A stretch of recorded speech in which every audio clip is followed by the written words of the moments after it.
할렐루야, 천국을 향해 나아가는 순례자의 여정 철로 역정 11번째 시간입니다. 지난주에 순례자들이 마법의 땅에 들어가는 부분서부터 오늘 무지 그 완고한 이름이라고 하는 챕터의 내용을 가지고 또 읽어가면서 또 다시 성경적인 의미를 생각하고 우리의 순례자의 여정의 삶을 돌아보고 점검하는 그런 시간 됐으면 좋겠습니다. 간단히 지난주의 내용을 복습하는 의미에서 살펴보겠습니다. 지난주에 두 순례자가 자신의 길의 순례길을 가는 동안에 무지라고 하는 사람을 만났지요.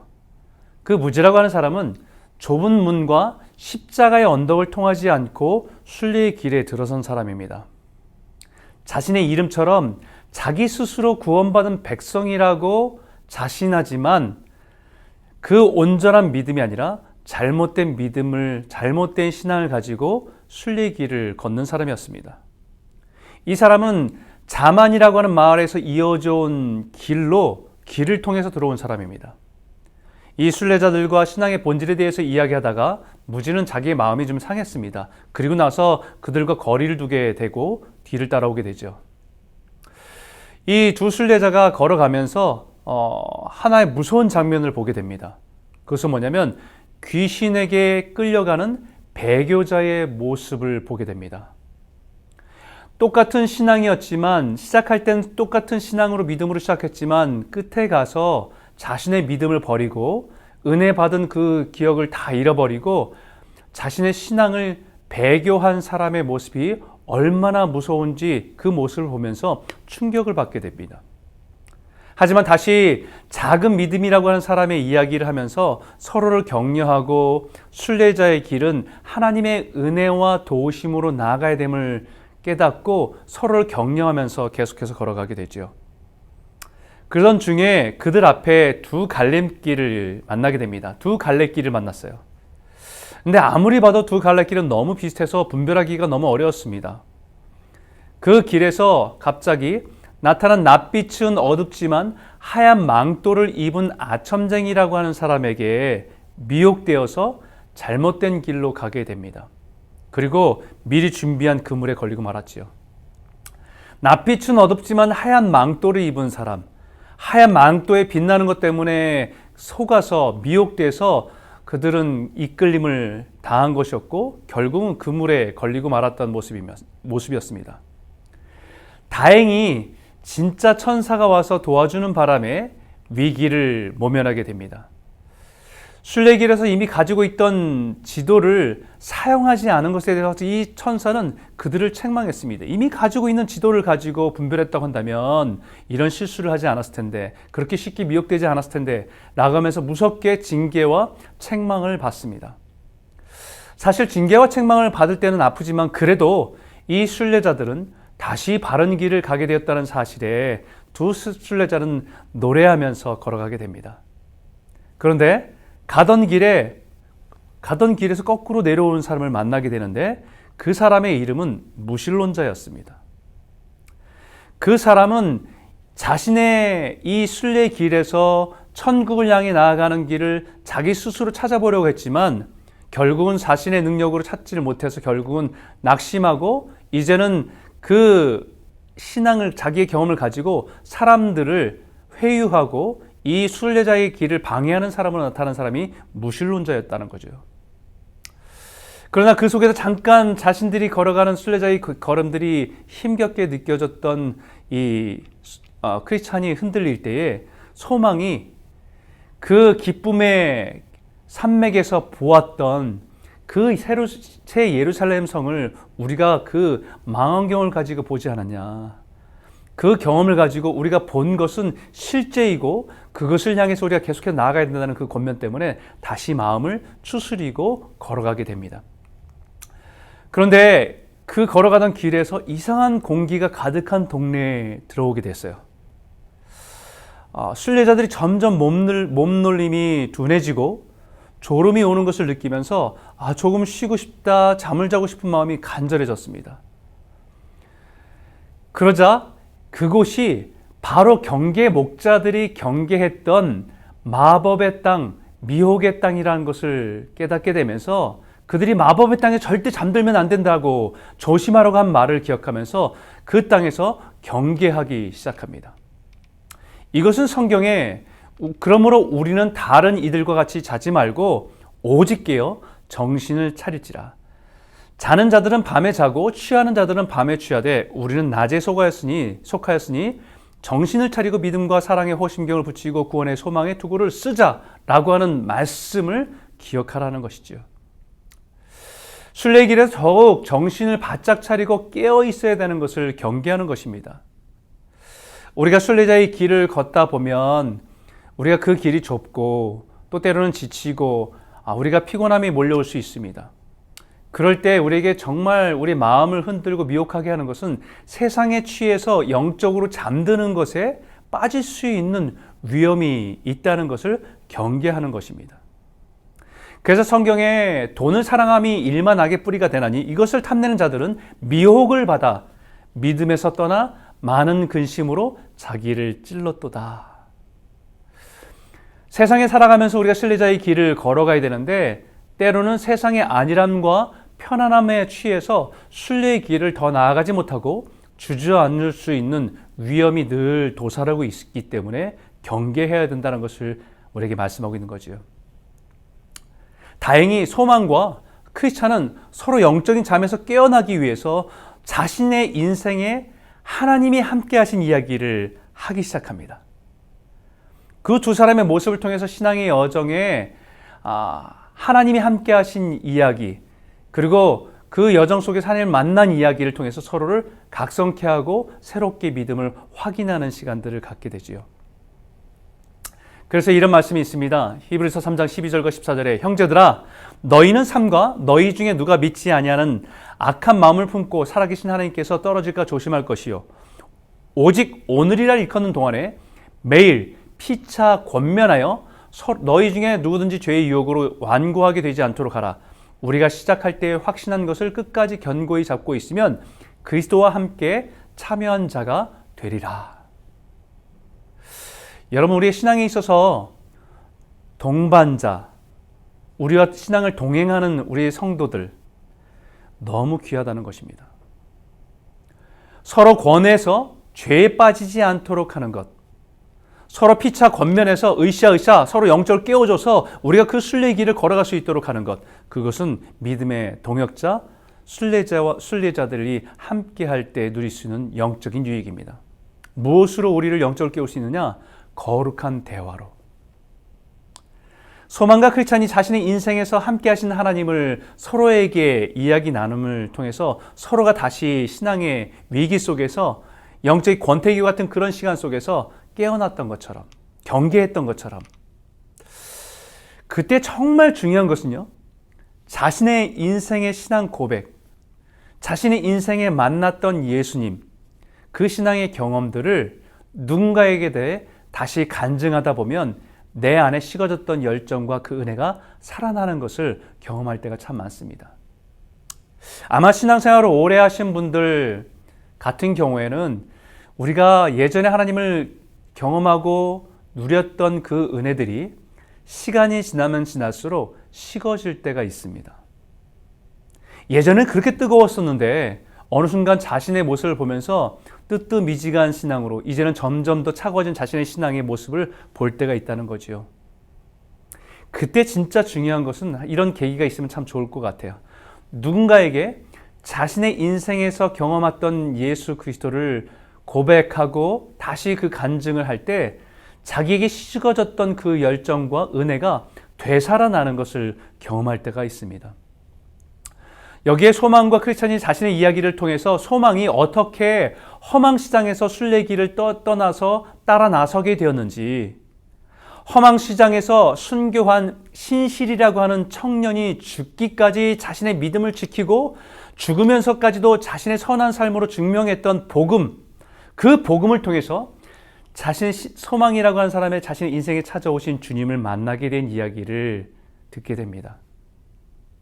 소망의 간증을 통해서 우리에게 무엇인가를 얘기하려고 한 것이냐면, 예수를 믿는 회심의 과정에 반드시 있어야 되는 믿음의 체험에 대한 것들에 대한 이야기를 하고 싶은 겁니다. 앞에 무지라고 하는 사람하고는 전혀 다른 분명한 회심의 체험이 있다는 것을 증명하는 것입니다. 그 첫 번째가 분명한 회심의 과정에 체험이 있었다는 것입니다. 허망시장에 살던 기억들, 세상의 보배와 영화를 누리며 살던 그런 삶, 근데 그 삶 속에서 신실이라고 하는 순례자의 말을 듣고 죄의 삭슨 사망이요 하나님의 진노가 순종하지 않는 사람에게 내린다는 것을 깨닫고 하나님의 은혜의 영이 그때부터 이 소망이라고 하는 사람의 영적인 갈등을 만들어내고 내면의 갈등이 점점 더 죄에 대한 의식이 민감해졌다는 것을 얘기하고 있어요. 그것이 너무 괴롭고 겁이 나서 이제는 아예 떠올리고 싶지 않았지만 그 죄에 대한 인식이 강해지고 괴로워서, 그러나 그 양심이 살아서 민감해져서 그 양심을 자기의 영적인 변화와 체험들이 있었다는 것을 고백하고 있다는 것입니다. 두 번째는 죄의 불의함을 깨닫고 나서 자신의 엄청난 노력을 했다는 것. 그러나 친구들을 버리고, 함께했던 친구들을 버리고 기도하고 스스로 성경 읽고 죄를 기억하고 눈물을 흘리며 이웃에게 진리도 전해보고 신앙적인 책임을 다 하려고 애썼지만 그때 평안은 잠깐 누려줄 수 있지만 다시 고통이 찾아와 고스란히 제자리에 돌아온 자신의 모습에 실망하기도 했다는 것입니다. 하지만 그때 신실이라고 하는 형제가 뭐라고 얘기했냐면, 죄를 알지 못하는 분의 의로움을 덧입지 않는 한 구원을 받지 못한다는 사실을 얘기해 준 거예요. 그러니까 죄에 대한 책임, 죄에 대한 괴로움을 가지고 자신의 노력으로 무엇인가 해보려고 친구도 끊어보고 자신이 즐기던 걸 끊어보고 해보려고 했지만 잠깐의 평안을 누릴 수 있었지만 결국은 다시 그 고통에서 자유로움을 누리지 못했던 그에게 그런 노력도 중요하지만 더 중요한 것은 죄를 알지 못하는 분의 의로움을 덧입어야 한다는 그 메시지가, 예수 그리스도를 의지하고 그 의로움이 내 것이 되지 않는 한 진정한 영적인 자유함이 없다는 것을 깨닫고 예수님께로 나아가고 예수님의 은혜를 붙들기 시작했다는 것입니다. 우리 마가복음 2장 17절에 예수님 말씀에 예수께서 들으시고 그들에게 이르시되 건강한 자에게는 의사가 쓸데없고 병든 자에게라 쓸데있느니라. 나는 의인을 부르러 온 것이 아니라 죄인을 부르러 왔다 하시니라. 이 말씀처럼 내 수고와 내 노력이 아니고 나는 철저하게 하나님의 은혜가 필요한 존재임을 절실히 깨닫고 주님을 의지하며 은혜를 붙들기 시작했다는 것입니다. 그리고 세 번째, 하나님의 계시가 이제는 육신의 눈이 아니라 마음의 눈으로 그 주님을 보기 시작했다는 것이에요. 예수님이 인격적으로 만나고 받아들이고 비로소 영적인 깊은 곳에서 기쁨이 채워지기 시작했다는 것을 말하고 싶은 겁니다. 이 영적인 회심의 체험이 소망에게 있고 크리스찬에게 있지만 아까 무지에게는 없는 것이라는 거죠. 그래서 이런 말씀을 에베소 1장 17절과 19절에 이런 말씀합니다. 우리 주 예수 그리스도의 하나님 영광의 아버지께서 지혜와 계시의 영을 너희에게 주사 하나님을 알게 하시고 너희 마음의 눈을 밝히사 그의 부르심의 소망이 무엇이며 성도 안에서 그 기업의 영광의 풍성함이 무엇이며 그의 힘의 위력으로 역사하심을 따라 믿는 우리에게 베푸신 능력의 지극히심이 어떤 것임을 너희로 알게 하시기를 구하노라. 이게 사도 바울이 에베소에 있는 교인들을 위한 기도였습니다. 이미 교회에 들어와서 있는 사람들을 위해서 기도하는데 그들이 진리를 깨닫고 그들의 지혜와 계시의 영을 그들에게 부어주셔서 하나님을 알게 하고 영적인 눈이 밝혀져서 우리를 부르신 하나님의 소망이 무엇인지를 알고 그 영광의 풍성함이 무엇인지를 알아 그 힘으로 살아가게 해달라고 기도한 것이라는 거예요. 이 은혜가 저와 여러분의 삶에 가득하기를 소원합니다. 이 은혜가 있어야 우리가 순례자의 길을 분명한 믿음을 가지고 흔들림 없이 이겨내며 승리하며 끝까지 갈 수 있다는 것을 말씀하고 있는 거예요. 그리고 나서 소망이 뒤를 돌아보았습니다. 뒤를 돌아보니까 무지라고 하는 그 사람이 여전히 뒤를 쫓아오고 있는 것을 보았어요. 그래서 안타까워서 그 사람에게 우리 함께 걷자고 제안을 합니다. 그러자 그가 한 말이 의미가 있습니다. 뭐라고 얘기했냐면 자신은 혼자 걷는 것을 즐긴다고, 개인적으로는 가까운 사이가 아니면 여럿이 함께 하는 것보다 혼자 여행하는 것을 훨씬 좋아한다고 말합니다. 여러분, 그의 말에는 무지의 어리석음은 어디서 오는 거냐면 자신의 부족함과 무능력을 모르고 자신이 선한 생각, 선한 행위로 가득 차 있어서 다른 사람의 중요성과 공동체의 중요성의 가치를 모르고 있다는 것을 그 말에서 그대로 보여줍니다. 여러분, 신앙생활 하다 보면 이런 사람을 참 많이 보게 되죠. 자신이 굉장히 선하고 굉장히 의롭다는 것을 포장하고 그것을 붙들고 있는 사람일수록 다른 사람과의 관계를 소중히 여기지 않습니다. 공동체의 중요성을 중요하게 여기지 않습니다. 내가 하나님의 은혜로 보잘것없고 하나님의 은혜가 필요한 사람이라고 한다면 다른 사람이 부족한 사람들, 다른 사람이 연약한 사람들도 내 삶 가운데 그 사람이 하나님의 붙여진 공동체임을 깨닫고 그 가치를 알지만 자기의 의로, 자기의 선함으로 채워져 있는 사람은 다른 사람들의 중요성과 가치를 인정하지 않는 경우가 많습니다. 그리고 이 무지라고 하는 사람은 자신을 굉장히 영적으로 잘 포장하는 데 익숙합니다. 이 크리스찬과 소망에게 자신은 늘 선한 생각과 하나님의 나라를 늘 생각한다고 말합니다. 그 말 자체를 들어보면 굉장히 신실한 사람 같아요. 하지만 크리스찬은 그의 약점을 정확하게 말합니다. 그런 무지의 생각에 하나님과 천국을 생각하는 것과 하나님과 천국을 구하는 것은 차이가 있습니다 라는 것을 강조하죠. 무지라고 하는 사람의 신앙의 중심의 기준은 늘 자기 자신의 마음을 따라 자기 중심적인 주관적인 신앙을 하고 있다는 것을 발견하게 됩니다. 자기가 선하다고 생각하는 그것이 중심이죠. 늘 자기 마음이 기준이 되어서 자기 스스로 합리화하는 신앙의 태도를 가지고 있는 것입니다. 이런 신앙의 가장 위험한 것은 자기 스스로 자기를 속인다는 것입니다. 자기 기만, self-deception이라고 합니다. 자기는 선한 생각을 하고 있기 때문에 스스로 선하다고, 충분하다고 속이는 것입니다. 자기가 선한 행동을 하고 있기 때문에, 선한 것을 자기 의무를 다하고 있기 때문에 자기는 충분하다고 스스로 속이는 것이기 때문입니다.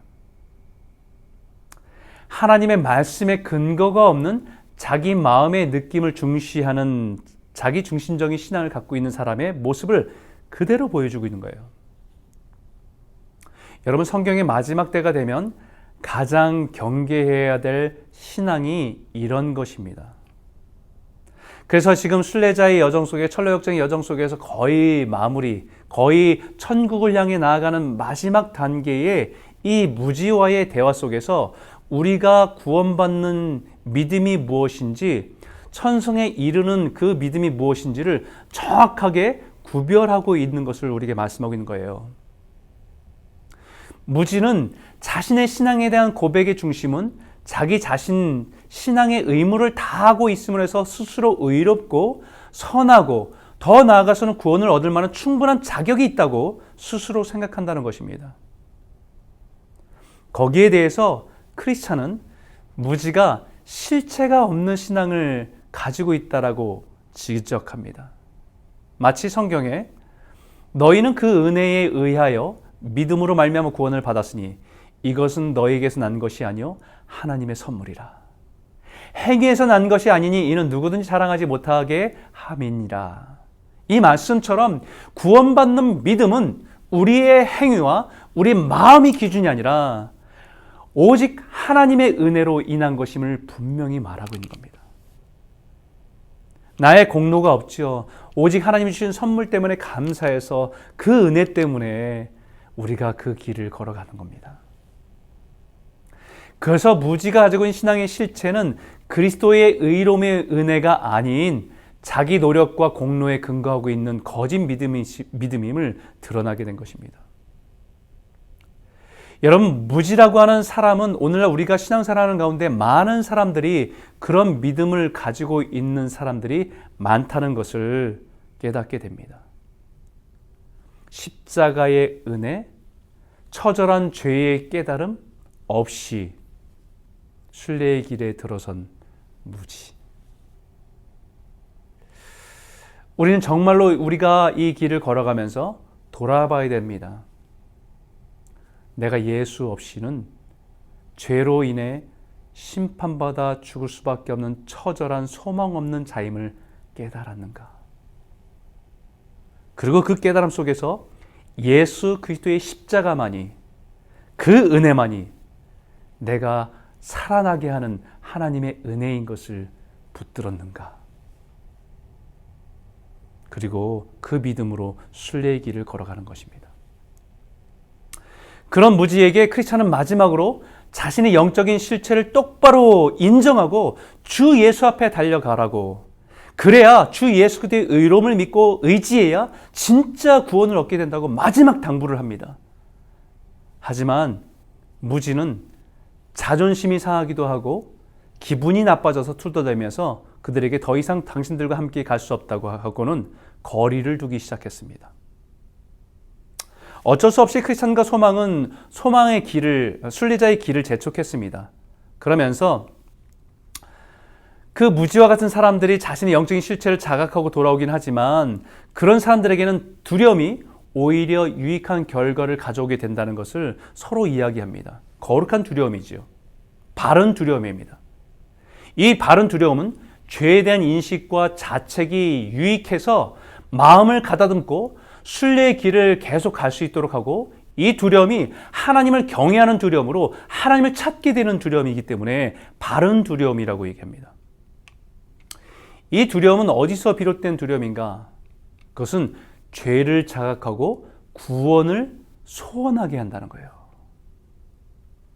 자신의 죄의 처절함을 깨닫고 구원을 소원하고 구원에 대한 갈망으로 서게 한다는 것입니다.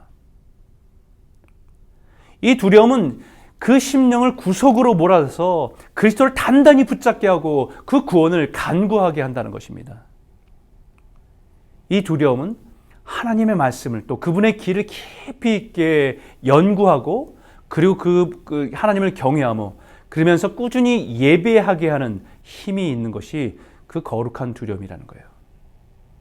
그 두려움이 결국은 자신의 양심을 부드럽게 만들고 그 말씀 앞에서 좌로나 우로나 치우치지 않고 걸어가게 하는 힘이기 때문입니다. 그러나 잘못된 두려움은 하나님이 주신 두려움조차 공포감으로 여기고 기피하려고 하고, 그런 두려움이 오히려 더 고집스럽게 자신의 신앙을 망친다고 믿고는 고집스러워진다는 것입니다. 그 스스로는 아무것도 두려워서는 안 된다고 스스로 믿지만, 그러나 분명히 성경에 뭐라고 말씀하냐면요, 구원에 이르는 두려움에 대해서 이렇게 말합니다. 내가 지금 기뻐함은 너희로 근심하게 한 까닭이 아니요 도리어 너희가 근심함으로 회개함에 이른 까닭이라. 너희가 하나님의 뜻대로 근심하게 된 것은 우리에게서 아무 해도 받지 않게 하려 함이라. 하나님의 뜻대로 하는 근심은 후회할 것이 없는 구원에 이르게 하는 회개를 이루게 하는 것이요 세상 근심은 사망을 이루게 하는 것이라. 이런 이 말씀처럼 두려움이 자신의 삶을 돌아보게 하고 하나님의 은혜를 구하게 하고 구원에 이르게 하기 때문에 그 두려움은 하나님을 경외하는 마음에서 나오는 것입니다. 사실 성경에도 이렇게 말했죠. 디모데후서 1장 7절에 하나님께서 우리에게 주신 것은 두려운 영이 아니요 능력과 사랑과 절제의 영이라고. 그 두려움이 하나님께 나아가지 못하도록 하는 것은 위험하지만 그 두려움이 하나님께 더 진실하게 나아가게 하는 것은 거룩한 두려움, fear God, 하나님을 경외하는 것입니다.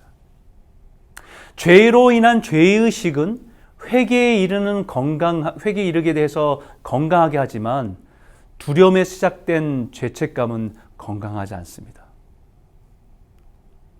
여러분, 우리는 무엇을 두려워합니까? 하나님을 두려워하지 않으면 세상 모든 것이 두려움으로 다가옵니다.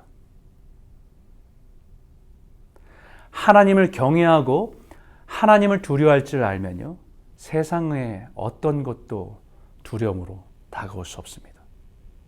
그러면서 이제 크리스찬은 자신이 알고 있던 한 사람의 이야기로 화제를 전환합니다. 그 사람의 이름은 잠시라고 하는 사람이었습니다. temporary believer. 그 이름처럼 당시에는 신앙이 돈독하기로 소문난 사람이었는데 그 사람은 정직 마을에서 3km 정도 떨어진 타락 동네에 살던 사람이에요. 그리고 원 위치, 턴백이라고 하는 사람과 이웃이었던 사람이라고 소개합니다. 재밌죠? 참 이름들이 소개가 그가 사는 곳과 그 주변에 있는 사람들의 이름을 원래는 믿음이 있었지만 결국은 하나님 앞에 정직한 마을에 사는 사람이 아니라 타락 동네에 사는 사람이었고 원위치, 원래대로 돌아가는 사람과 이웃이었던 사람이라고 얘기하는 거예요. 그 이름처럼 잠시, temporary, 자신의 죄가 심각하다는 것을 깨닫고 고민했던 사람입니다. 그래서 자신의 죄의 심각성을 깨닫고 순례길을 떠나려고 했지만 스스로 구원이 가능하다고 하는 자력구원이라고 하는 사람과 셀프 세이브라고 할 수 있는 그 자력구원이라는 사람과 가까워지더니 딴 사람이 되어버렸어요. 결국 뒷걸음질을 쳐서 원 위치로 돌아간 사람입니다. 이런 사람들 참 많죠. 그와 같은 사람들이 결국 뒷걸음치는 이유는 첫 번째는 양심은 깨어났지만 마음이 변화되지 않았기 때문이에요. 성경에 마치 개가 자기가 토한 것을 다시 먹듯이 죄책감과 두려움이 사라지는 동시에 다시 턴백, 원점으로 돌아가기 쉽다는 것입니다. 두려움의 노예가 되어서 거기에 휘둘리는 까닭은 그 두려움은 사람을 두려워하는 것이기 때문입니다. 자신의 죄에 대한 심각한 것을 그것 또한 두렵기도 하지만 세상에 누리던 모든 것을 다 잃어버릴 수 있다는 두려움이 더 커져서 그 안에 구원에 이르는 두려움을 잃어버리고 사람을 두려워하게 되면 올무에 빠지게 됩니다. 신실한 신앙을 가지는 것을 부끄럽게 생각하다가 어느 순간에 돌뿌리에 걸려서 비틀거리다 넘어지고 돌아간다는 것입니다. 그리고 이런 사람들은요, 스스로 비참한 처지에 떨어졌음을 자각할 때마다 마음에 떠오르는 죄책감과 공포감이 더 부담스러워서 그 자리에 서지 않으려고 한다는 거죠. 결국 이 temporary believer, 잠시라고 하는 사람은 영적인 도전과 영적인 변화, 자극이 있었지만 그 마음과 의지가 변하지 않았습니다. 이 사람에게는 신앙의 흔적은 있었지만 진실한 회개가 없었습니다. 뉘우침은 있었지만 회개가 없었다는 거예요. 죄에 대한 회한과 회개보다는 감옥에 대한 두려움이 더 컸던 것입니다. 더 이상 하나님과 죽음에 대해서 그리고 다가올 심판에 대해서 아예 생각하고 싶지 않게 되는 것입니다. 그러다 보니까 점점 더 자신의 마음을 더 저항적으로 딱딱하게 만들게 됩니다. 그 잠시는 신앙생활을 하다가 이제는 점점 더 멀어져서 이제는 하나님의 말씀을 듣는다든지 성경을 읽는다든지 하는 것을 피하게 돼요. 그리고 다른 사람과 다른 그리스도인과 만남도 점점 피하게 됩니다. 왜냐하면 자신이 가지고 있는 생각과 점점 자신의 영적인 갈등들이 일으키는 것을 원하지 않기 때문이에요. 점점 자신의 영적인 찔림이 있는 그 자리, 집회와 모임을 피하게 되다가 결국 다른 크리스찬의 약한 모습을 위선자라고 비난하면서 자신을 합리화시키기도 합니다. 그 뒤에 성도들의 교제를 완전히 끊어버리고 오히려 예전보다 더 세속적이고 문란하고 제멋대로의 삶을 살아가는 사람들입니다. 그러면서도 평소에 경건하다고 생각한 성도의 꼬투리 잡힐 만한 일이 있거나 아니면 그들이 어떤 죄를 짓는 모습이 있으면 그것을 굉장히 극대화해서 비난하면서 자신의 현재 모습을 합리화하는 모습으로 살아가는 사람들입니다. 결국은 마음이 돌같이 딱딱해져서 죄의 구렁텅이에 빠져들게 된다는 것이지요. 이런 사람에게 하나님의 강권적인 은혜가 아니면 해안할 수 없는 멸망의 구렁텅이에 빠지게 된다는 것입니다. 가만 보니까 오늘날 이런 사람들의 모습이 참 많이 있어요. 신앙생활을 시작했다가 어떤 계기든지 간에 자신의 모습에서 그 모습을 다시 돌아가서 세속적인 사람을 돌아가서는 더 기독교에 대해서, 교회에 대해서, 성도에 대해서 정말 날카롭게 비난하고 저항하는 사람들이 있습니다. 차라리 그렇게 위선자처럼 살아가느니 자기처럼 솔직하게 그렇게 살아가는 사람이 더 낫다라고 하면서 자기의 삶을 합리화시키는 사람들의 모습을 볼 때가 있다는 겁니다. 그런데 우리는 여기서 진짜 하나님의 예수 그리스도의 복음을 알고 구원의 십자가의 은혜의 경험이 있는 사람들은 오늘날 여러 가지 일들로 인해서 교회가 욕을 먹고 성도들이 비난을 받는 이 시기에 우리는 거기에서 우리의 허물과 복음의 진리를 구별해낼 줄 알아요. 우리가 성도가 잘못하고 교회가 잘못한 것은 있지요. 하지만 그것 때문에 그 보배가 더러워지지는 않습니다. 그것을 구별해낼 줄 알죠. 그러고 나서 우리는 그 보배를 더 깨끗하게 그 보배의 복음의 진수를 붙들고 끝까지 걸어가는 사람이 진짜 복음의 능력인 사람입니다. 오늘 우리가 이 천국을 향해 나아가는 순례자의 여정에서 거의 마지막에 다가가서 이제 무지라고 하는 사람의 신앙과 우리가 만나게 되는 그런 거짓된 신앙의 본질이 무엇인지를 우리가 또한 미혹돼서 타락한 길을 갈 수 있는 그런 유혹이 무엇인지를 우리가 보게 하는 것입니다. 그리고 더 거기에 우리가 붙들고 가야 될 복음의 진수가 무엇인지를 깨닫게 해주시는 거예요. 참 이 시대는요, 박해보다는 미혹이 많은 시대입니다. 신앙을 가지고 있다가 배교하는 일도 많아지고, 순례자의 길을 함께 걸어가다가 그 복음의 십자가의 은혜와 죄의 언덕에서 주님을 만나보지 못한 사람들은 그 길을 걸어가기가 참 어려운 시대예요. 오늘 이 말씀을 다시 한번 기억하고 우리를 부르신 예수 그리스도의 십자가의 은혜, 그 은혜를 다시 견고하게 붙들고 우리에게 남겨져 있는 순례의 길을 믿음으로 끝까지 걸어가는 승리하시는 복된 성도들이 다 되시기를 주의 이름으로 축원합니다.